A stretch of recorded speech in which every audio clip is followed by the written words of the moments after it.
জয় মৃদু সঞ্জীবনী জয় মা। আজকে যে একটি যে একটি তাবিজ দিব, মানে যে একটি প্রভাবশালী এবং অতি কাজে যে একটি তাবিজ আপনার সামনে উপস্থাপন করতেছিল, যেটি হচ্ছে রাজমোহিনী তাবিজ, যেটি প্রেমিকা বশীকরণে দুর্ভিদ্য পরীক্ষিত একটি তাবিজ, মানে যেটি প্রয়োগ করলে অবশ্যই 100% কাজ হবে, যেটি আমার নিজের পরীক্ষা করা এবং গুরুদেবের পরীক্ষা করা। এটি প্রয়োগ করলে যার উপর প্রয়োগ করা হবে, মানে যারা যারা এটি দেখছেন তার স্ক্রিনশট নিয়ে নেন, বা যারা যারা ভিডিওটি দেখছেন তারা প্রথমে এটি স্ক্রিনশট নিয়ে নেবেন।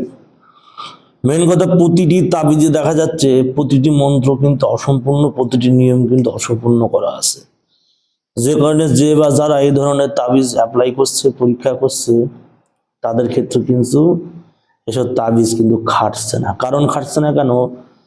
মানে যে জানে সে তো সম্পূর্ণ খোলসা করে দেবে না, যে জানে সে তো সম্পূর্ণ খোলসা করে কিন্তু দেবে না, বুঝেছেন ব্যাপারটা? তাই সেই সূত্রে এখানে হচ্ছে যে ক্রিয়াটি করা হচ্ছে, এই ক্রিয়াটি হচ্ছে সেই ক্রিয়া। এটা হচ্ছে মেয়ে ছেলেকে বশীভূত করা, মেয়ে ছেলেকে বশীভূত করে সেটিকে সেই মেয়ে ছেলেকে নিজের কাছে আনা এবং তাকে নিজের কাছে এনে তাদের দিয়ে, অনেকে অবশ্যই জায়েজ কাজে ব্যবহার করবেন, না জায়েজ কাজে এটি প্রয়োগ অবশ্যই করবেন না, করলে কিন্তু ক্ষতির সম্ভাবনা অত্যাধিক পরিমাণ বেড়ে যাবে।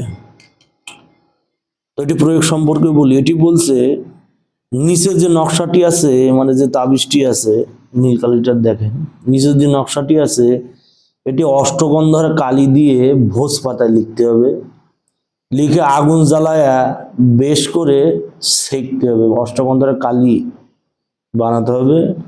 অষ্টগন্ধ কালি বানাতে গেলে মেন যেটি উপকরণ সেটি লাগে হচ্ছে গোলোচন। গরুর পেটের মধ্যে এক প্রকার এই থলে টাইপের হয় একটা উপকরণ, সেই গোলোচন, কেশর, কামসিঁদুর, গন্ধব, উচ্চমানের অভ্রু, এই ধরনের 8টা উপকরণ দিয়ে অষ্টগন্ধ বানানো হয়।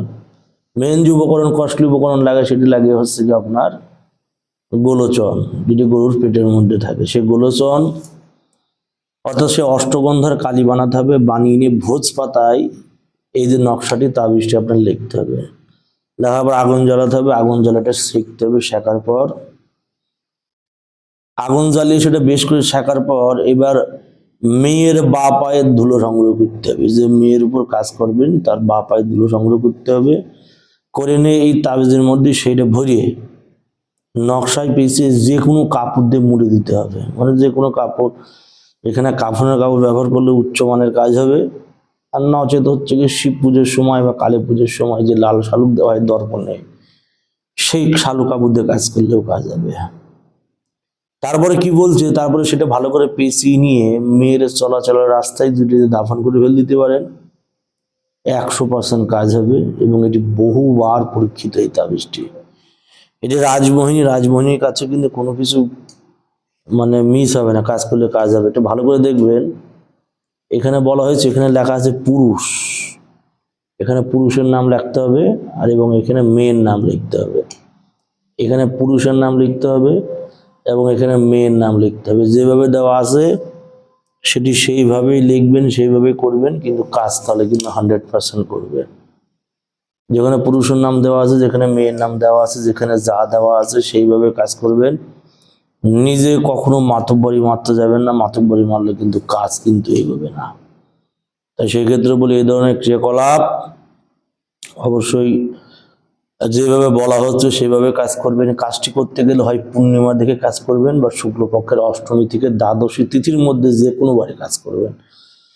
অষ্টমী থেকে দ্বাদশী তিথির মধ্যে যে কোনো ডেটে কাজ করতে পারেন, নচেত পূর্ণিমায় কাজ করতে পারেন। কৃষ্ণপক্ষে এই ধরনের কাজ করবেন না, করলে কিন্তু কাজ এগোবে না। নিয়ম আগে বলে দিয়েছি সম্পূর্ণ খুলে, সেইভাবে কাজটি করবেন। কাজ করলে অবশ্যই 100% কাজ হবে। পাক পবিত্র হয়ে স্নান দান করে গোসল করে পশ্চিম দিকে মুখ করে বসে কাজটি করবেন। 2 হাঁটু গাড়বেন, 2 হাঁটু গেড়ে নামাজ পড়া ভঙ্গিতে বসে না কাজটি করতে হয়। 2 হাঁটু গেড়ে বসে, 2 হাঁটু গেড়ে বসে তারপরে কাজে ব্রতী হবেন।